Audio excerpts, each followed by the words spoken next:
unfold.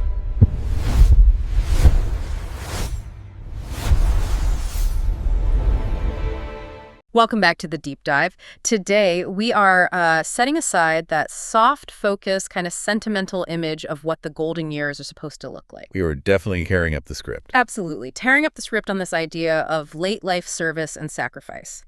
Because if you are approaching 60, or, if you're firmly in your 70s, you have just been bombarded by this cultural message. Oh, constantly. That this stage of life should be dedicated to selflessly serving the generations above you and the ones below you. But our sources today, and we have a massive stack of them, reports spanning over 80 years of social science, from the longitudinal Harvard study of adult development all the way to cutting-edge gerontology. They have a different message entirely. A very different message. They present a clear and, I think for many, a profoundly uncomfortable truth. That's right. The central, really surprising finding we are unpacking is this. Contrary to that whole entrenched narrative of just perpetual giving, Right. It turns out that healthy selfishness and a high degree of personal autonomy, That's the key. Autonomy. are the single most significant predictors of a happy, long, and healthy life for seniors, specifically those aged 60 to 90.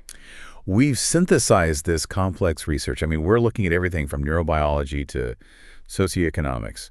And our mission today is to give you the scientific grounding to redefine this stage of life. Right. Retirement or late life, it just shouldn't be a withdrawal from personal purpose. Yeah. And it definitely shouldn't be a return to servitude. It needs to be a promotion. A promotion to the self. I love that phrasing. Exactly. Okay, let's unpack this, because we need this scientific redefinition because, as the data shows, the generation that defined itself as the giver is now facing a really severe psychological and financial crisis. The crisis is They're being asked to give more than ever before, often past the point of their biological and emotional capacity.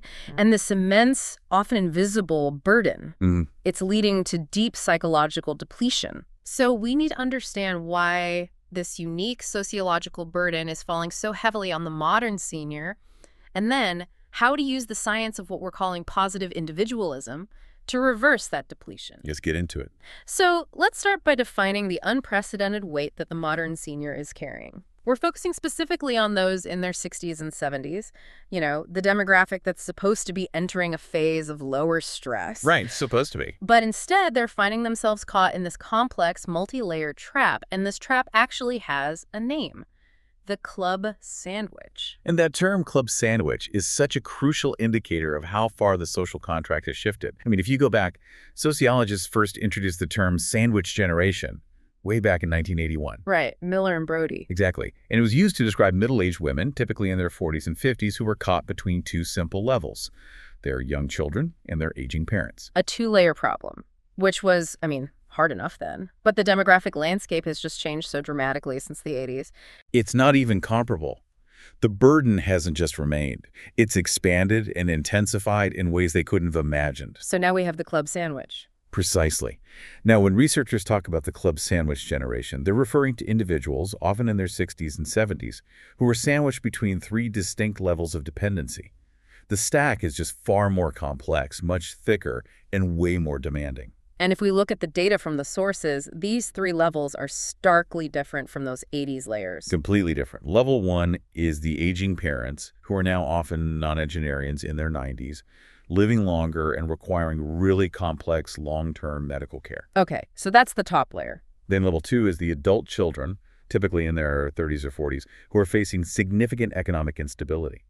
High debt, delayed home ownership, and often needing ongoing financial help. And the third layer? Level three is the grandchildren. They increasingly require intensive, often scheduled care, with the grandparent sometimes taking on the role of primary caregiver for, 30 or more hours a week. 30 hours. That's a part-time job. More than a part-time job. It's a demanding job.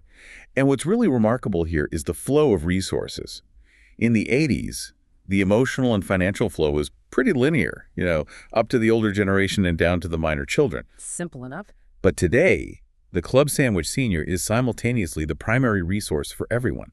The flow is going up, sideways, and down, making them the central, critical nexus of the family's survival. And this extension of duty, often a decade or more past traditional retirement age, is fueled by What? The sources point to two colliding demographic forces creating this stress. That's right. One is the well-known factor, increased longevity. People are just living much, much longer. So that caregiving phase for your own parents is extended from what might have been, say, 5 or 8 years to often 15 or 20 years of intensive involvement. Wow, that's a decade of high-intensity emotional and logistical strain that, the previous generation just never had to plan for. But the second factor you mentioned, that one's maybe more insidious. It is. Researchers at University College London call this generational health drift. That's a heavy phrase. It is. And it represents a statistical trend showing that younger cohorts, millennials and Gen X, are entering midlife, experiencing significantly poorer health than previous generations did at the same age. So wait, we're not just talking about their adult kids being financially unstable. We're talking about actual medical instability. Exactly. The statistics are really striking. We're seeing higher rates of chronic conditions among today's adult children. Increased rates of obesity, type 2 diabetes, heart conditions appearing earlier, and critically, a much higher prevalence of significant mental health disorders like anxiety and depression. So a 65-year-old today might be looking at their 40-year-old child and seeing someone with more long-term health challenges than they themselves had at that age. That's often the case. And that drastically shifts the type of care required from the senior. It's not just writing a check for a rent shortfall anymore. It's long-term emotional support. It's navigating chronic illness, driving to appointments, and providing financial cushions for healthcare costs. And this creates what the sources call a state of reverse dependency. A perfect term for it. Seniors in their 60s and 70s who are biologically in a stage where they should be actively reducing stress and protecting their health are instead subjected to these chronic high cortisol environments. They're managing the acute frailty of a 90-year-old parent and the ongoing crisis-level issues of an adult child at the same time. Right. And the traditional idea of the village supporting the elder is just completely inverted. The elder is the village. They are the critical infrastructure. And that transition of the senior into the role of critical infrastructure, that's an enormous amount of weight to put on a demographic whose own physical and psychological resilience is naturally starting to decline. Which leads us directly to the core psychological cost of this burden. It does. And that's where we turn to this clinically recognized cluster known as depleted grandmother syndrome. Now, this isn't a formal DSM-5 diagnosis, but it's a key framework used by gerontologists to describe a very, very real pattern of exhaustion. The name itself is just so powerful because it speaks to the reality of that emotional and physical exhaustion. It's experienced primarily by women who take on these caregiving loads that just significantly exceed their biological reserves. And the root of the problem is this painful conflict between their role identity and the reality of their role strain. Let's break that down. The identity is that idealized version of the senior, the unconditional loving figure, the wise elder, the infinite resource pool. The person who can do it all. Exactly. And that idealized identity clashes violently with the reality of the role strain. The senior is physically exhausted from intensive duties, lifting, driving, managing crises, often for a staggering 30 to 60 hours per week. So the depletion sets in when the senior feels just utterly unable to set boundaries. Right. They're driven either by this deep, internalized sense of moral obligation or by the fear of being seen as useless or unloving. This internal battle has to manifest physically and psychologically. So what are the clinical indicators? The specific red flags that tell you a senior is caught in this depletion cycle. The sources identify 3 key indicators that clinicians look for. First is physical somatization. Which is when emotional stress turns into physical symptoms. Directly. And it goes way beyond simple tiredness. We're talking about chronic, pervasive fatigue, severe insomnia, and the rapid exacerbation of pre-existing conditions. Hypertension spikes, rheumatoid arthritis worsening, compromised immune systems. The body is literally signaling that the mind is overloaded. And the mind develops its own painful symptoms, namely what you call the resentment guilt cycle. This is the painful hallmark of toxic emotional labor. The senior feels this pervasive creeping resentment toward their adult children or their parents for the demands being placed on them. And then immediately feels terrible for feeling that way. Immediately. It's followed by intense, overwhelming guilt for even harboring that resentment. They feel like a bad person simply for being tired. And this self-punishing loop is perhaps the most mentally draining aspect of the whole syndrome. And finally, that emotional exhaustion leads to social isolation. Yes. In order to manage the crush of family duty, the senior just withdraws. They abandon their established peer groups, their book clubs, their volunteer activities, their hobbies. All the things that actually refuel them. All of it. Because duty consumes all available time and energy. Their external support systems shrink just at the moment their internal stress is spiking. This highlights a really crucial distinction the research makes between occasional care and intensive care. It's not that connecting with family is inherently bad. Not at all. It's the intensity and, critically, the obligation that turns it into a poison. That is the core takeaway from this section. The studies are unequivocal on this. Grandparents who provide occasional care a few hours here and there, when it's entirely their choice, they derive significant mental health benefits. Higher cognitive function, feelings of purpose. Exactly. It keeps them engaged. But once that caregiving becomes custodial or intensive, and the sources define this tipping point as 15 or more hours per week, the correlation completely flips. 15 hours, that's the magic number where it turns toxic. It seems to be. Yeah. Suddenly, depression rates spike, self-rated health plummets, and that sense of purpose just evaporates, replaced by obligation. The critical variable, then, is not the activity itself, but the lack of autonomy. Choice. The minute the choice is removed, the duty becomes toxic, regardless of how much love is involved. And this silent epidemic of burnout is reflected so tragically in the quantitative data. I mean, when we look at the prevalence of depression among this caregiving demographic, the figures are just incredibly stark. They are. Studies suggest that somewhere between 40 and 70% of family caregivers report clinical symptoms of depression. 40 to 70%. And to put that in perspective, the prevalence of clinical depression in the general senior population is much, much lower. This is a population in profound, unique distress. And that emotional distress is directly translating into physical erosion, which is especially dangerous for an older population. Absolutely. About 23% of family caregivers report that their duties have actively compromised their physical health. We're talking about chronic stress that leads to higher vulnerability to infection, slower recovery from illness. It just compounds everything. It does. And this level of compromised resilience is simply unsustainable for individuals over 65. And then there's the financial side of this, which ties back to the instability of the adult children. It's devastating. It is.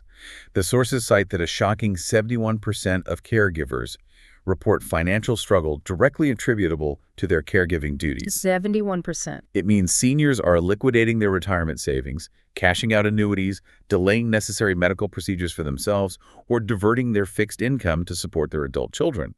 They are literally compromising their own future security. Risking their own dependency down the line to serve as the safety net for others right now. When you lay out all the data this way, the spiking depression, the physical breakdown, the financial depletion, it just overwhelmingly supports one theoretical framework over another. It strongly supports what's called role scarcity theory. Now, there is a countervailing concept, role enhancement theory, which suggests that juggling multiple roles can sometimes boost your identity and mental health. But not in this case. Not with this level of intensity. The modern reality of multi-generational caregiving is just too much. Role scarcity theory basically states that we all operate on finite energy and psychological reserves. We only have so much in the tank. Precisely. And when the demands of all these multiple roles, spouse, parent, caregiver, grandparent, volunteer, friend, when they all compete simultaneously for those limited resources, the system becomes depleted, and that leads directly to burnout and poor health outcomes. The modern club sandwich senior simply has too many roles competing for too few resources. The system is overloaded. Overloaded and overheating. It's also important to acknowledge that this pressure isn't felt identically across the globe. The sources touch on how different cultural mandates interact with this depletion. Right. In Western societies, the pressure often manifests as this deep-seated fear of uselessness. After a lifetime defined by a career or by primary parenting, the senior fears that if they aren't constantly productive or actively helping, they lose their inherent social value. They feel they have to earn their keep in retirement. In a way, yes. Yeah. Whereas in many Eastern cultures, the pressure comes from a powerful, traditional normative force, filial piety or shao. Which is the virtue of respect and care for one's parents and elders. Exactly. And traditionally, it ensures children provide for their parents. But in the modern demographic context, where seniors live longer but adult children face instability, That expectation sometimes flows both ways, or even inverts, keeping the burden on the senior generation far past the point where it's healthy. But the research suggests that even the strength of a cultural mandate like 𝐏𝐿 can't overcome basic human biology. That is the crucial universal finding that really confirms our whole thesis. Researchers looking at the China Health and Retirement Longitudinal Study, the CHARLES data, showed that even in a culture that profoundly prioritizes filial piety, intensive caregiving still led to cognitive decline and increased depression among Chinese grandmothers. So biology trumps culture. When it comes to burnout, yes. While moderate, chosen caregiving was seen as beneficial, the moment that choice converted to obligation, the biological limits of aging just transcended the cultural mandate. The takeaway from this whole section is crystal clear. If you want to be a happy, healthy senior, you cannot remain in the role of infinite resource or critical infrastructure. You have to transition out of obligation. You must. And that transition is entirely powered by what we're calling positive individualism. That's the antidote. So to understand this antidote to deep depletion, we have to look to the gold standard of lifespan research. I'm talking about the multi-decade effort known as the Harvard Study of Adult Development. It's just an incredible piece of research. Initiated in 1938, this study tracked 724 men, and later their families, for over 80 years. I mean, it examined everything about their lives. That length of longitudinal data is simply unparalleled in social science. It gives us the long view, right, on what truly constitutes a good life or a successful aging process. It does. And the results are so clear and often profoundly simple. It just dismantles any notion that success or happiness is based on material wealth, IQ, or social standing. So what was the core, non-negotiable finding from all those decades of data? That the quality of your relationships is the single strongest predictor of your physical health and longevity. Not cholesterol, not money. It trumps cholesterol levels, whether you smoked, how much money you made, and the sources are meticulous about this nuance. It's quality, not quantity. You don't need a huge social circle. You need warm, supportive, trusting connections where you feel safe and understood. And the happiest, longest-living seniors in that Harvard cohort, they also possessed specific psychological tools they used to navigate the inevitable stresses of aging, loss, and relationship tension. Absolutely. Under the decades-long direction of Dr. George Vail, the Harvard study identified the consistent use of what he called mature defense mechanisms. Okay. Vail showed that successful aging isn't about avoiding stress. That's impossible. It's about how you cope with it. And our positive individualists, the happiest seniors, they employed 4 specific adaptive strategies that help them maintain psychological peace. Before we define those mature strategies, it probably helps to briefly contrast them with the less effective types that were correlated with poor health. Good idea. So we see what are called immature mechanisms like denial or projection, where individuals detach from reality or blame others. Those correlated strongly with poor physical health outcomes. Okay, that makes sense. Then you have the neurotic defenses, like repression, unconsciously burying feelings, or intellectualization, which is overanalyzing emotions. Those often lead to chronic anxiety, stress, and physical issues like hypertension. So those are the psychological tools you need to shed. The mature defenses, then, are the tools of emotional resilience and autonomy. Let's really dedicate some time to defining these 4 key strategies that the positive individualists use. The first one is sublimation.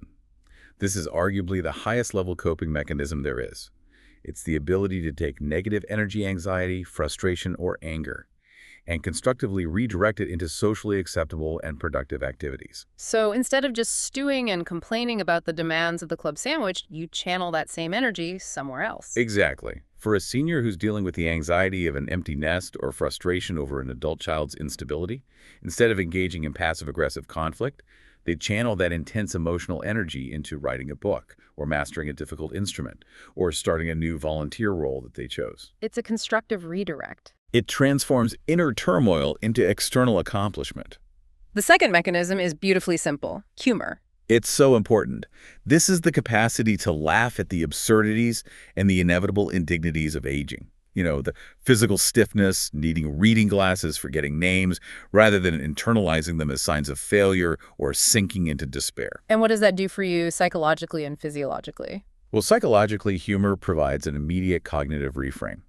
Physiologically, it reduces cortisol levels almost instantly. And socially, it signals warmth and resilience, which actually draws people toward you. Okay, the third defense is critical for managing the stress we talked about in section 1. It's suppression. And we absolutely have to differentiate this from the harmful neurotic defense of repression.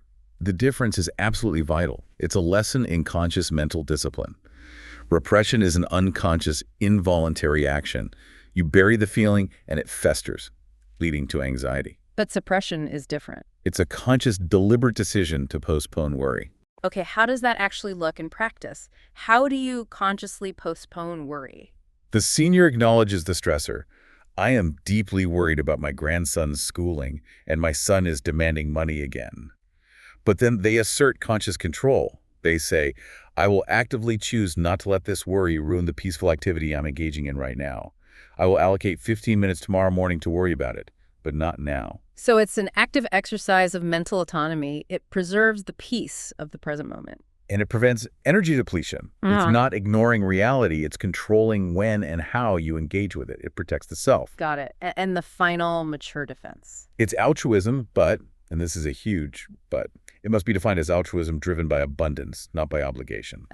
This circles right back to the core conflict. The act of giving is either life-affirming or depleting, depending on where it comes from. Yes. This is the difference between feeling I have to give up my weekend to babysit because they need me, which stems from obligation, versus saying I have abundance in my schedule and a skill to share, so I choose to mentor a young entrepreneur at the local small business center. One is joy, the other is duty. And the source of the giving determines the psychological outcome for the giver. This framework of consciously prioritizing emotional peace and regulating one's responses, it leads us directly into another foundational theory of late life, Laura Carstenson's Socioemotional Selectivity theory, or SST. SST provides the theoretical bedrock for why this shift to positive individualism is so scientifically necessary.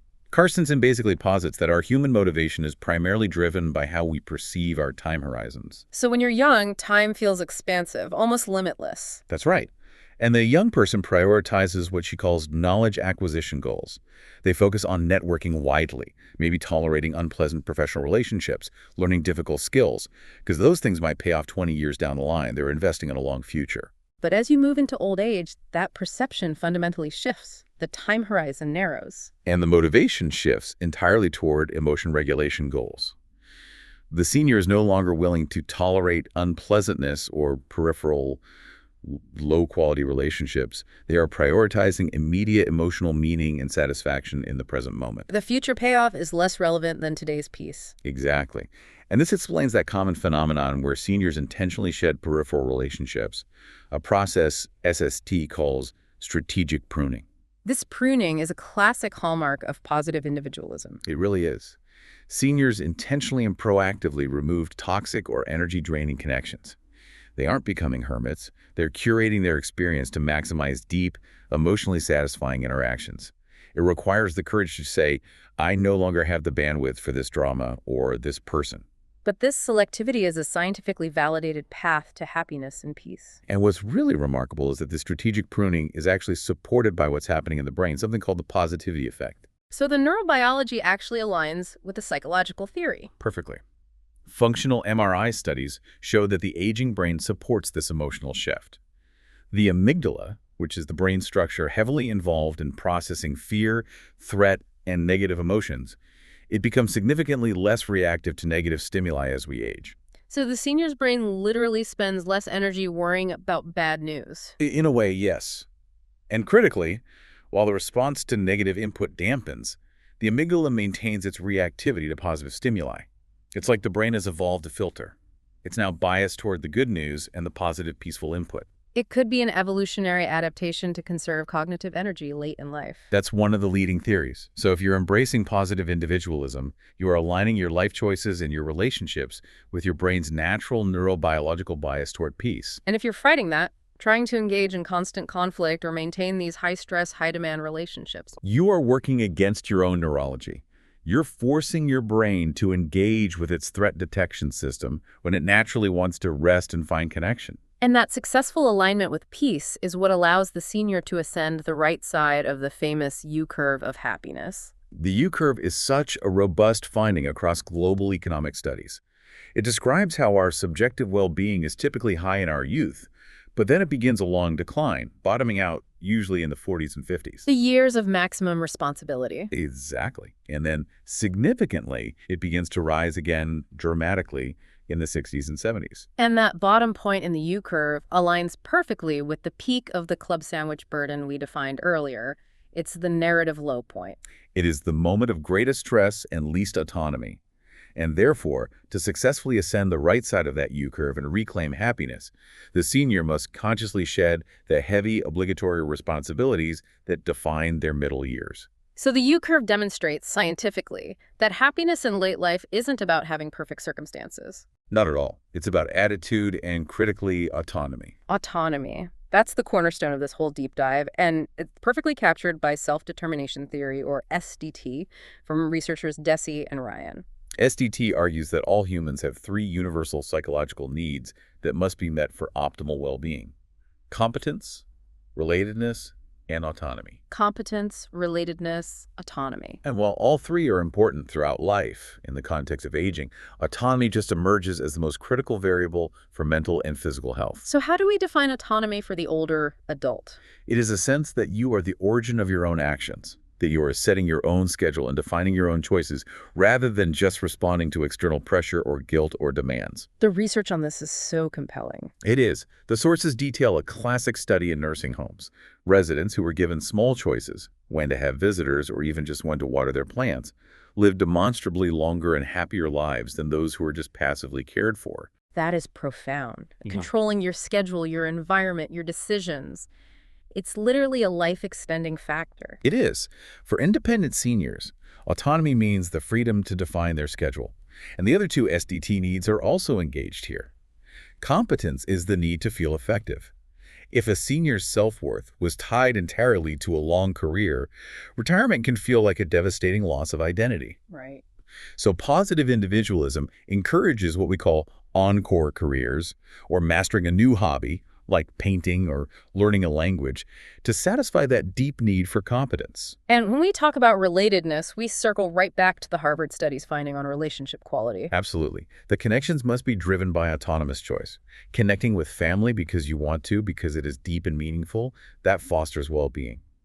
Connecting because you feel controlled or obliged or pressured, that actively depletes your core reserves. You have to move every interaction from controlled motivation to autonomous motivation. That's the goal. This entire scientific framework, SST, SDT, the mature phases, it all leads us back to the term we introduced at the start: reclaiming healthy selfishness. This term carries such enormous cultural stigma, especially for individuals, often women, who have been the nurturers their entire lives. We have to address that internal critic. The stigma is intense. For decades, self-sacrifice was viewed as the ultimate virtue. But humanistic psychologists like Scott Barry Kaufman have worked to reclaim the true meaning of the word. And you're right, we have to understand the difference between healthy and pathological behavior. So let's clarify the definitions. We have three distinct concepts here. Yes. You have pathological selfishness, which is exploiting others for personal gain. That's obviously harmful. Then you have pathological altruism, which is self-harming, helping others to the point where you neglect your own health, sanity, and security. And that's what we see in the club sandwich. That's the depletion cycle. And finally, you have healthy selfishness, which is defined simply as having a high, non-negotiable regard for one's own health, growth, happiness, and fundamental dignity. So healthy selfishness is really self-respect in action, but how do you combat that internal voice that says you are a bad person for prioritizing yourself over your family's needs? By grounding the concept in the oxygen mask metaphor. I know it's used constantly, but that's because it's so relevant to this demographic. You are instructed to secure your own mask first. Right. If you, the senior, do not actively secure your own physical and mental well-being, your capacity to be of any sustainable value to your children or grandchildren goes to zero. A depleted safety net catches no one. In fact, the sources point to a wonderful paradox here. They do. Paradoxically, individuals who score high on measures of healthy selfishness also demonstrate higher genuine pro-social behavior. How does that work? Because their own core needs are met. They're helping others from a place of abundance. They're giving their surplus joy, time, and resources, not from a place of resentment or obligation. They're giving out of choice, which is beneficial for everyone involved. That's the science of the shift. So now we move to the practice of freedom. how to actually operationalize these principles. Let's do it. Moving from the theory of autonomy to the physical and psychological practice requires concrete steps. The emotional work of setting boundaries is just so much easier if we have physical actions to support it. And the first strategy we turn to is something with a wonderful, if slightly unsettling, name. Swedish death cleaning or döstädning. Döstädning. It was popularized by the Swedish author Margareta Magnusson, and it translates roughly to death cleaning. It's often misunderstood as being morbid. Right, sounds morbid. But it's actually a radical, life-affirming psychological intervention disguised as deep cleaning. It's not just about decluttering the house to make it look nice, it's about decluttering the mind. So we should view it as proactive cognitive therapy. Exactly. The first psychological mechanism at work here is cognitive offloading. The sources tell us that clutter isn't benign. Living in a home filled with decades of accumulation actually increases cortisol and competes for your neural resources, creating cognitive fatigue. So by clearing physical space, the senior reduces this constant neural load. And that supports mental clarity and peace, aligning with the brain's natural bias toward calm. And the second mechanism is even more profound: autonomy over legacy. This is the senior taking absolute unilateral control of their own narrative and possessions. By curating what is meaningful, what is essential, and what is trash before they pass away, they are sparing their grieving children that agonizing, draining, and often conflicted burden of making those decisions later. It's a profound act of supreme autonomy. It's a psychological gift to the family, a final declaration of independence. And the sources detail a specific, really powerful technique that's central to this process: the throwaway box. This is the core practice that recognizes the private self. The senior creates a box, often discreetly labeled, "For me only throw away when I die." And this box contains purely personal, deeply sentimental items. Like old love letters, secret journals. Exactly. Tokens from relationships the children might not know about. Items that have meaning only to the senior and that the family doesn't need to process. This validates the senior's rich inner life as private and precious, independent of the family's shared history. It is the final boundary. Moving from physical space to psychological space, the next vital and often most difficult step is shifting the relationship with adult children. And this is the goal of achieving what's called filial maturity. Filial maturity, a concept from Blenkner, represents a critical developmental stage that adult children must reach.